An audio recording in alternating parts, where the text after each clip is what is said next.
구독자분들의 부의 사다리를 제공해 드리겠습니다. 안녕하세요. 부의 사다리입니다.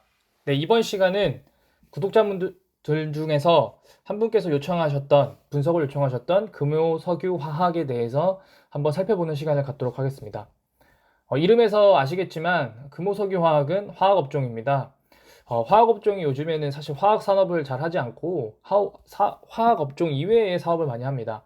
뭐 대표적으로 LG화학도 사실은 화학업종이지만 뭐 지금 2차 전지 쪽을 하면서 LG 에너지 솔루션을 분사를 했고, 뭐 SK 케미칼이나 뭐 기타 롯데 케미칼도 어떤 전통적인 석유 화학 산업 쪽에 집중하기보다는 ESG에 맞춰서 친환경 쪽으로 조금 전환하고 있는 그런 상태입니다. 금호석유화학 일단 회사 기본 정보부터 확인해 보겠습니다. 비상장 회사는 11개고요. 최근에 금호리조트가 이 계열사로 편입이 된 상태입니다. 주식은 2,800만 주 조금 안 되게 지금 발행이 되어 있고, 대주주 같은 경우에는 특수관계인의 이 주식 수를 합하면 약 25% 의결권을 갖고 있습니다. 어, 반기 보고서이기 때문에 5월 20일자 기준으로 5% 이상 지분을 보유하고 있는 주체는 국민연금공단이 약 7.92%를 보유하고 있습니다. 그렇기 때문에 현재 유통되는 주식 중에서 61.41%만이 소액주주들이 보유를 하고 있고, 사실 지금 전자공시 시스템 최근 거를 보게 되시면 연기금이 지금 보유 비율을 약 1% 가까이 내렸습니다. 40만 주 정도를 매도를 했고요. 지금 현재 계속 지속적으로 매도를 하고 있는 상태입니다.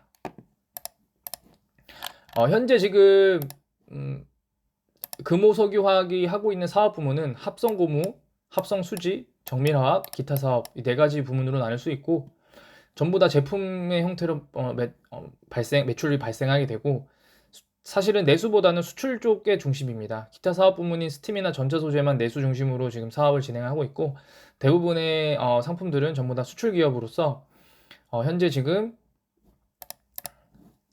그 실적을 보게 되시면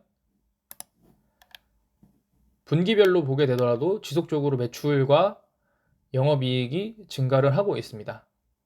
그리고 아직 3분기 실적 발표가 나오지는 않았지만 소폭 축소되는 그런 상황으로 지금 컨센서스가 나와 있습니다. 그럼에도 불구하고 2020년에도 배당을 했고 2021년에도 배당을 할 것으로 추정이 됩니다.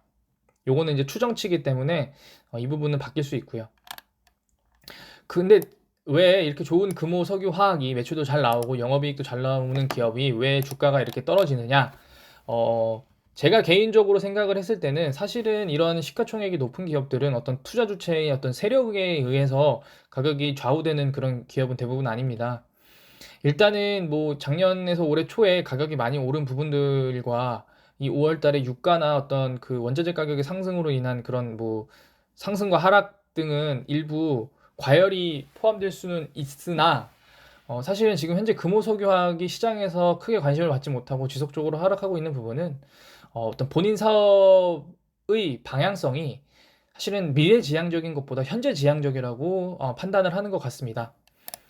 최근 뉴스들을 보게 되면은 지금 이 투데이 신문에서 나온 이 ESG 중간 점검, 올해 10월 29일에 나온 이 내용을 보게 되면 생존을 위한 탄소 중립, 석유화학업계의 현 주소는 이런 내용들로 나오고 있습니다. 지금 보게 되시면 석유화학 산업은 원료로 사용하는 납사의 열 분해 과정에서 나오는 메탄 등 부생가스를 연료로 사용하는 과정에서 이산화탄소가 대량 발생한다. 플라스틱 폐기물도 고칠덩어리다. 플라스틱은 대부분 한 번 쓰고 버려지지만 자연 분해에는 500년이 걸리기 때문입니다. 이런 상황에서 지난 상반기 LG화학, 롯데케미칼, 하나솔루션, 금유석유화학 등 주요 화학사들의 실적은 사상 최고 수준으로 달성하면서 증설이 꾸준히 이뤄지고 있다. 이에 탄소 배출량은 불가피하게 증가할 수밖에 없는 분석도 나오면서 석유화학 업계는 환경오염의 주범이라는 이미지에 벗어나기가 쉽지 않아 보인다. 네, 지금 금요석유화학이 매출이 늘지만 결국에 지금 어떤 기업의 어떤 그 탄소 중립은 전 세계의 흐름이기 때문에 결국에는 가면 갈수록 매출과 영업이익이 줄지 않을까라는 생각이 시장에서 많이 반영이 되는 것 같습니다. 그러면은 금호석유화학을 손절을 해야 되냐? 사실 그건 또 아니라고 봅니다. 일단은 오늘 지금 뭐 최근 시황을 보게 되면 공매도가 엄청 많이 나오거든요. 사실 이 공매도는 3큐 실적이 조금 떨어지지 않을까, 피크아웃하지 않을까라는 그런 내용과 함께 더불어 현재 금호석유화학이 친환경 어떤 산업 세계에 발맞추는 기업인가? 아닌 것 같은데? 라는 생각이 아마 반영이 되는 것 같은데, 그렇다고 해서 금호석유화학이 전혀 그런 친환경 사업을 안 하는 그런 기업이 아닙니다. 보게 되시면 폐플라스틱을 타이어 원료로 지금 속도를 내고 있다. 금호석유화학이 주력 합성 고무 사업과 시너지를 낼 수 있는 친환경 사업을 키우는데 속도를 내고 있다. 친환경 기업으로 탈바꿈하려는 전략에 힘을 줄 것으로 보인다. 이런 내용들이 있고요. 사실은 금호석유화학이 타이어를 만드는데 이제 진행을 하게 되는데, 이 부분도 폐타이어나 아니면 친환경 타이어를 만들 수 있는 그런 부분들도 지금 현재 개발하고 투자를 진행하고 있는 상태입니다. 최근에 나온 기사들 중에 하나인 이 내용은 결국에 화학산업의 날, 업계 한자리에, 지금 이 화학업체들이 어떤 탄소 중립이라는 그런 부분에 있어서 상충되는 그런 부분들이 확실히 있다라고 생각을 합니다. 뭐 탄소를 저감하기 위해서 사업을 아예 멈출 수는 없는 상황이고, 그렇다고 해서 이런 석유화학 산업이 지속적으로 미래가 밝을 거냐? 이 부분도 아니라고 생각을 하거든요. 사실은 그런 관점에서 현재 지금 금호석유화학의 주가가 그 어떤 시장의 상황을 반영하고 있다라고 생각을 합니다. 다만 금호석유화학도 결국에 어떤 기업의 지속성을 위해서 친환경 사업과 친환경 소재를 활용한 어떤 제품의 턴어라운드, 제품의 변화를 계속 주고 있을 것이고, 그 부분은 이제 뭐 금호석유화학 홈페이지나 IR 자료, 뭐 이런 분기 자료들을 보시면서 현재 금호석유화학이 어떤 수준에 이르렀는지를 한번 체크할 필요가 있다고 봅니다. 가장 이런 기초 산업에서 친환경 사업으로 전환하면서 어떤 가격의 어떤 인내와 고통을 겪고 다시 상승하고 있는 기업이 가장 비슷한 유사한 기업이 하나 있는데요. 바로 두산중공업입니다. 제가 영상에 올렸던 부분들도 있는데, 기존의 원전 사업의 어떤 그런 그 사업으로 가격이 많이 올랐다가 원전이 해체되면서 가격이 많이 떨어졌습니다. 하지만 그 이후에 어떤 구조조정, 그리고 친환경 사업으로 탈바꿈, 그리고 기업의 어떤 비전도 친환경 사업으로 탈바꿈하면서 주가가 32,000원, 코로나 때보다 약 10배 가까이 상승을 했고, 가장 최근 친저점 15,000원 대비 약 2배 이상 상승을 했습니다. 물론 지금은 일부 소폭 하락 후에 다시 상승을 하고 있는 상태이지만, 가격이 이 32,000원에서 25,000원까지 떨어졌다고 하더라도 현재 두산중공업은 기존의 원전 사업을 더 확장하는 것이 아니라 SMR, 소형 원전, 그리고 어떤 친환경 관련된 사업들을 지속적으로 하면서 어떤 5년, 10년 안에 뭐 이렇게 승부를 보는 그런 사업을 하는 것이 아니라 10년, 20년, 30년 후를 바라보는 그런 산업을 진행하고 있습니다. 그런 관점에서 금호석유화학도 사실 단기간 내에는 어떤 소위 말해서 재미를 볼 수 있는 그런 소스들은 크게 보이지는 않습니다. 아쉽게도 금호석유화학은 그런 부분들은 사실은 보이지는 않지만 주가가 과매도 영역에 들어온 상태이긴 합니다. 현재 지금 스토캐스틱 슬로우나 RSI들이 전부 다 이 물에 찼죠. 그러니까 지금 현재는 지속적으로 매도를 하고 있는 상태고, 공매도도 지금 많이 나오고 있고, 투자자별 매매 동향을 보더라도 사실은 지금 연기금이 지속적으로 매도를 하고 있습니다.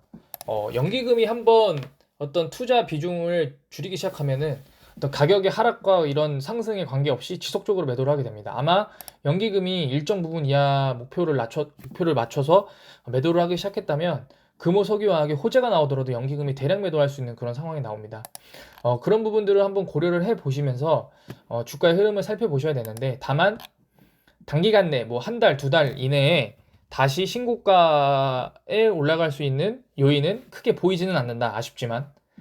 하지만 현재 어떤 뭐 추가 매수를 할 수 있는 자금이나 어떤 여유가 있다면 사실은 이 가격대, 그리고 지금 가격대, 사실은 이 16만 원대를 버티지 못하면 결국에 오랜 기간을 거쳐서 13만 원, 그러니까 현재 가격보다 한 15% 정도, 15%에서 20% 가까이 조금 더 빠질 겁니다. 사실 이 가격대에서는 더 빠지기는 어렵고요.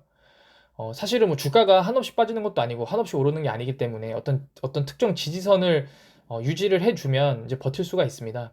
그래서 지금 가격대 16만 원 이상에서 뭐 한 1, 2주 이상 버티고 다시 상승을 하게 되면은 사실은 상승하는 시점 타점에서 추가 매수를 통해서 평균 단가를 낮추는 그런 작업들을 해주시는 것도 좋을 거고요.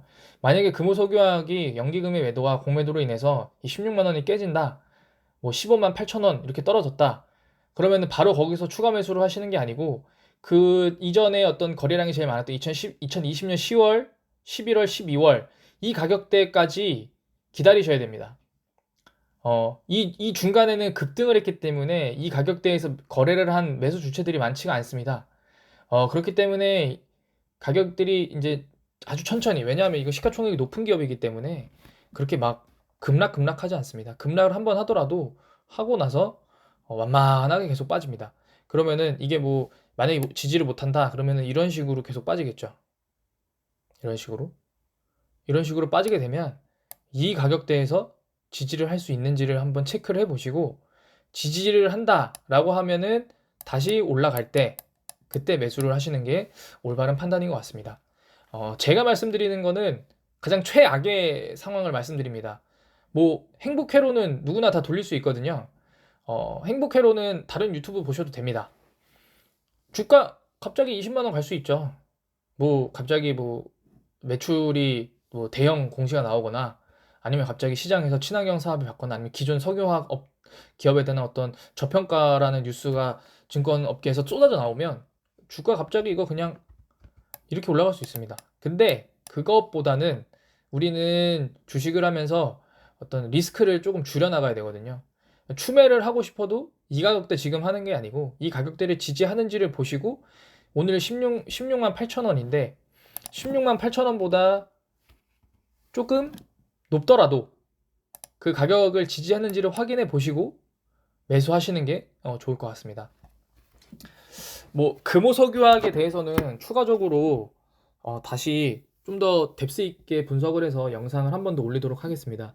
일단은 현재 금호석유화학의 현재 위치와 그 현재 전통 석유화학 산업의 어떤 시장에서 바라보는 그런 이미지를 간단하게 설명을 드렸고, 다음 시간에 조금 더 많이 분석을 해서 어떤 금호석유화학 산업과 그리고 매출이 나오는 제품들이 탄소 중립 시대에 어떤 영향을 미치는지 한 번 더 분석해 보도록 하겠습니다.